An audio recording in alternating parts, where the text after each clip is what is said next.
Rob Tebbutt for Boxing Social in association with Pursue Fitness. Joined here today by Pursue Fitness.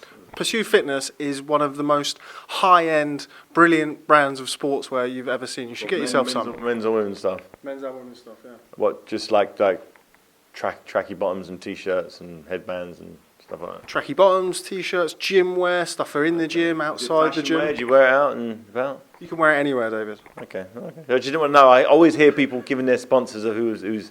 And thank you very much for promoting this. More boxing content, the better. If it wasn't for guys like that, you wouldn't be here doing these interviews, would you? That's right, David. That's right. So, anyway, I'm here with David Haye. Always a pleasure to be joined by you ahead of Derek Chisora's bout with tricky southpaw Chisora-Szpilka. Yeah. Before we talk about that tricky southpaw, I'd like to talk about another tricky southpaw who, unfortunately, this week passed away. Pernell Sweet Pea Whitaker, 4-weight world champion. Left a real void in boxing. Just your thoughts on Pernell Whitaker's passing? Yeah, it's a shame. 55 years of age, he's a young man, and he's one of the pioneers of that. Awkward. Many fighters like Nassim Muhammad, these guys, or Floyd Mayweather.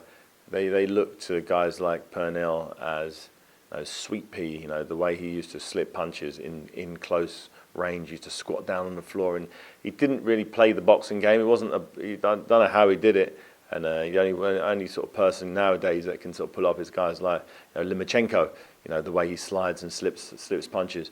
And more important, I've said this before, that the thing that really sort of stuck with me with Pernell Whitaker was even in his advancing years of age, he boxed a little too late. Boxed a bit longer than he needed to once his reflexes started slowing down, and even at that stage, he went 12 rounds with a then prime Oscar De La Hoya and gave him all the problems he could handle. In a close fight that was, I think it might have been a split decision.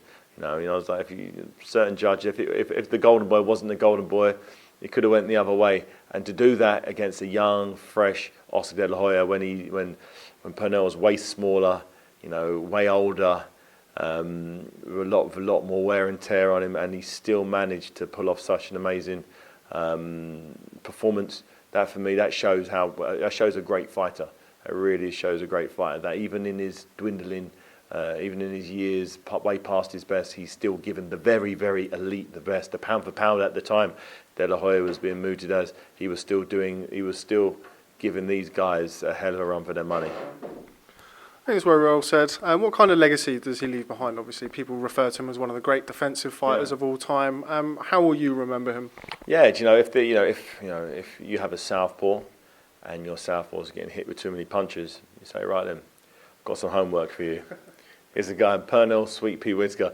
Watch 10 of his fights and try to let it wash over you. Look at the distance, look at the timing, look at the counter punching. Look where he puts his feet, his front foot, his right foot. Look where it goes on that side, and watch his back foot. Watch his head movement. Watch the counter punching. The angles come up the middle, over the side.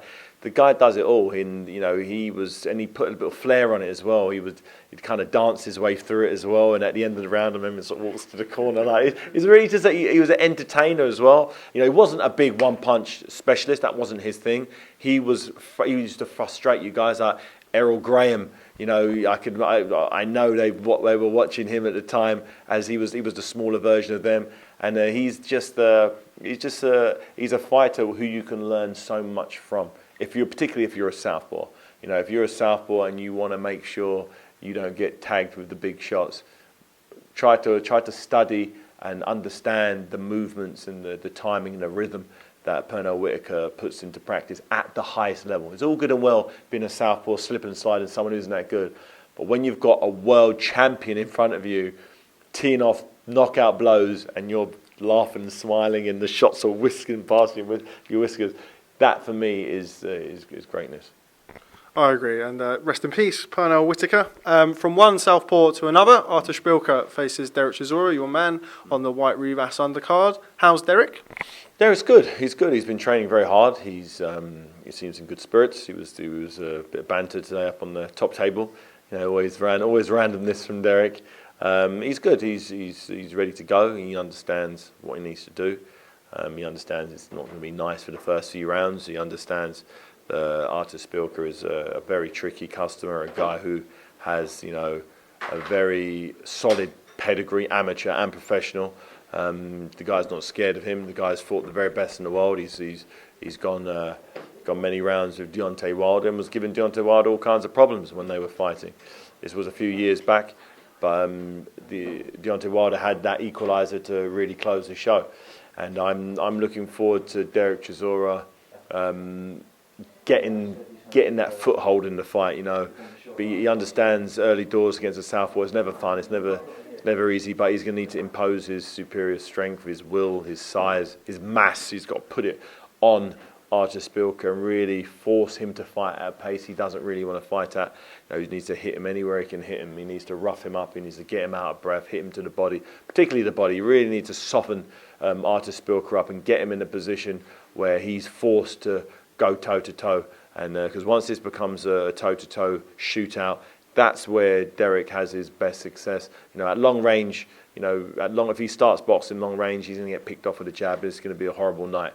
He needs to get past that jab with good quality shots. He needs to move that head and really start breaking down Szpilka.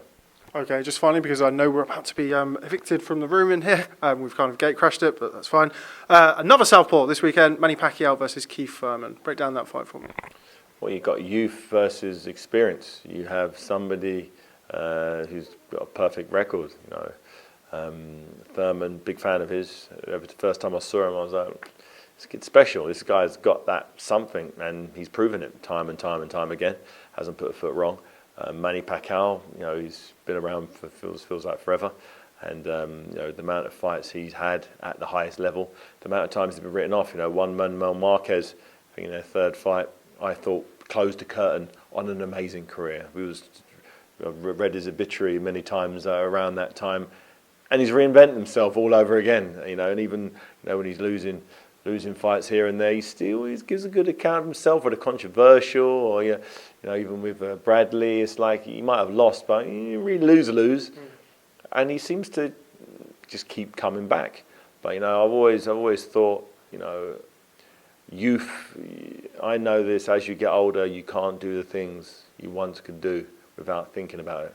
You might be able to do them, but you got to think about it. You got to muster up the energy. It takes twice as long to recover from a training session. The training sessions Manny Pacquiao could used to do and then do again later on a day. You need a day off now. You need a rest. You need some food. You need to put his feet up, turn the fire on. You know, it slows you down. Thurman, you know, I saw an interview with him. He's ready. This is his opportunity.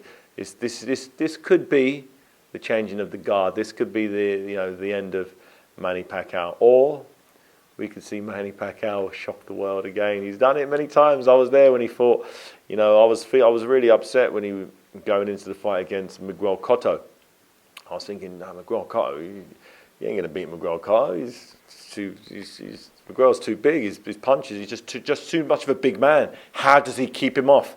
No, well, he showed me how to do that. Same thing with Oscar De La Hoya. I'm like, De La Hoya is way bigger than him. He can deal with southpaws. You know, he fought Pernell Whitaker. What does he do? He batters him. And it's like, what the hell's going on? Somehow, Manny Pacquiao, his legacy, his greatness rises to the occasion. Just when you think it's all done, he just drags it from somewhere. Is he bitten off more than he can chew? Is this just that one fight too many? It may be, you know, because of all the champions he's chosen to fight, he's choosing to fight one of the most dangerous guys in the division who's got knockout power. He's a great boxer. He's fit. He's fast. He can do everything. Thurman is one of the best fighters, I think, pound for pound in the world. You know, active fighters right now. Was one of them. Manny Pacquiao was one of the best pound for pound fighters for many, many years. Thurman is pound for pound one of the best fighters today. And that's the difference. You've got an all-time pound for pounder versus today's pound for pounder. And is Manny Pacquiao's greatness that great where he can go from decade to decade and end up in 2019 pulling off one of the biggest wins of his career? I don't know, but I'm going to be tuning. I would be ringside, but I'm here at the O2 Arena, but I'll be tuning in with bated breath at the big one from the States. It's going to be exciting. Okay, well, David Haye, thanks very much for speaking to Boxing Social. No problem.